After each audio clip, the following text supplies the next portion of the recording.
நூற்றுக்கும் அதிகமான எலும்புக்கூடுகளுக்குள் உறைந்துள்ள படுகொலைகள், இறுதிப் போரில் நம்பி உங்களிடம் ஒப்படைத்த எங்களின் உறவுகளுக்கான தேடல்கள், இறுதிப் போரிலே நிகழ்ந்தேறிய இனப்படுகொலைகள், வன்முறைகளுக்கும் அதிகார முறைகேடுகளுக்கும் அதிகார பல்லாளுகைகளுக்கும் எப்போது விசாரணை மேற்கொள்ளப்பட உள்ளது, எப்போது நீதி கிடைக்க உள்ளது. ஐஜிபி தென்னக்கோன் அவர்களின் விசாரணையில் நடந்ததைப் போல எங்களுக்கும் தமிழர்களுக்கும் அதே அவசரத்தையும் அதே வெளிப்படைத்தன்மையையும் அதே நேர்மையையும் உடனடி நீதியையும் ஏற்படுத்துங்கள். தொடர்ந்து வரும் அரசுகள் எங்கள் மீது இனப்படுகொலைகளையும் கட்டமைக்கப்பட்ட இன அழிப்பையும் கைக்கொள்ளும் போது எங்கள் மீது நீங்கள் மேற்கொள்ளும் இம்முறைகேடுகளை நீங்களே விசாரிப்பது முறையன்று. அது ஒருபோதும் எங்களுக்கான நீதியை தராது. உங்களை சாராத சர்வதேச தலையீடு கொண்ட ஒரு சுதந்திரமான விசாரணையை நாங்கள் கோருகின்றோம்.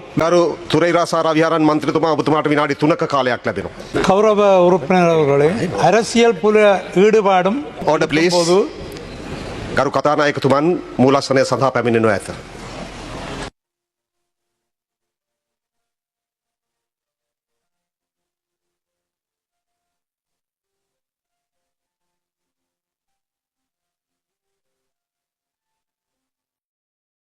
மக்கள் மயப்பட்ட அழுத்தமும் இருக்கும்போது விசாரணைகளை தொடங்கி உரியவர்களை பொறுப்பு கூற வைக்கும் தற்போதைய இலங்கை அரசின் திறனை அண்மைய விசாரணை அறிக்கை, அதாவது திரு TMW தேசபந்து தென்னக்கோன் அவர்களை ஐஜிபி பதவியில் இருந்து அகற்றுமாறு கோரும் குற்றச்சாட்டுகளுக்கான காரணங்கள் தொடர்பில் புலனாய்வு மற்றும் விசாரணை செய்து அறிக்கை இடுவதற்காக நியமிக்கப்பட்ட விசாரணை குழுவின் அண்மைய இறுதி அறிக்கை பிரதிபலிக்கின்றது. இந்த நாட்டிலே சிலருக்கு நீதியும் பாதுகாப்பும் உரிமைகளும் நிலைநிறுத்தப்படுவதோடு மற்றவர்களுக்கு நிரந்தரமான நியாயக்கேடும் அநீதியும் வழங்கப்படுவது வேதனையான உண்மை.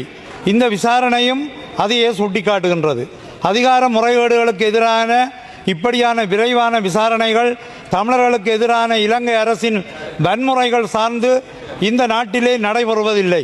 நூற்றுக்கும் அதிகமான எலும்புக்கூடுகளுக்குள் உறைந்துள்ள படுகொலைகள், இறுதிப் போரில் நம்பி உங்களிடம் ஒப்படைத்த எங்களின் உறவுகளுக்கான தேடல்கள், இறுதிப் போரிலே நிகழ்ந்தேறிய இனப்படுகொலைகள் உள்ளிட்ட ஈழத்தமிழ் மக்களுக்கு உங்கள் வன்முறைகளுக்கும் அதிகார முறைகேடுகளுக்கும் அதிகார பல்லாளுகைகளுக்கும் எப்போது விசாரணைகளை மேற்கொள்ளப்பட உள்ளது, எப்போது நீதி கிடைக்க உள்ளது. ஐஜிபி தென்னக்கோன் அவர்களின் விசாரணையில் நடந்ததைப் போல எங்களுக்கும் தமிழர்களுக்கும் அதே அவசரத்தையும் அதே வெளிப்படைத்தன்மையையும் அதே நேர்மையையும் உடனடி நீதியையும் ஏற்படுத்துங்கள்.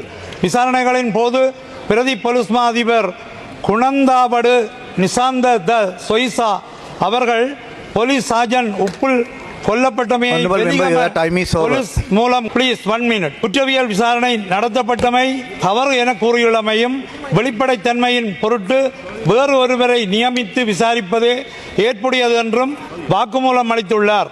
அதாவது அவர்கள் அணியினரே அவர்களை விசாரிப்பது பொருத்தம் என்று கூறியுள்ளார். இதுதான் முறைமை. குற்றஞ்சாட்டப்பட்டவரே குற்றத்தை விசாரிப்பதை எவ்வகையில் ஏற்றுக்கொள்வது? தொடர்ந்து வரும் அரசுகள் எங்கள் மீது இனப்படுகொலைகளையும் கட்டமைக்கப்பட்ட இன அழிப்பையும் கைக்கொள்ளும் போது எங்கள் மீது நீங்கள் மேற்கொள்ளும் இம்முறைகேடுகளை நீங்களே விசாரிப்பது முறையன்று. அது ஒருபோதும் எங்களுக்கான நீதியை தராது.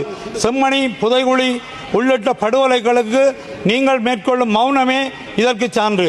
உங்களை சாராத சர்வதேச தலையீடு கொண்ட ஒரு சுதந்திரமான விசாரணையை நாங்கள் கோருகின்றோம். வன்முறைகள் மறைக்கப்படுவதையோ நீதிக்கான காலம் கடத்தப்படுவதையோ ஏற்றுக்கொள்ள இயலாது. உண்மை வெளிவர வேண்டும், நீதி வழங்கப்பட வேண்டும் என கேட்டுக்கொள்கின்றேன்.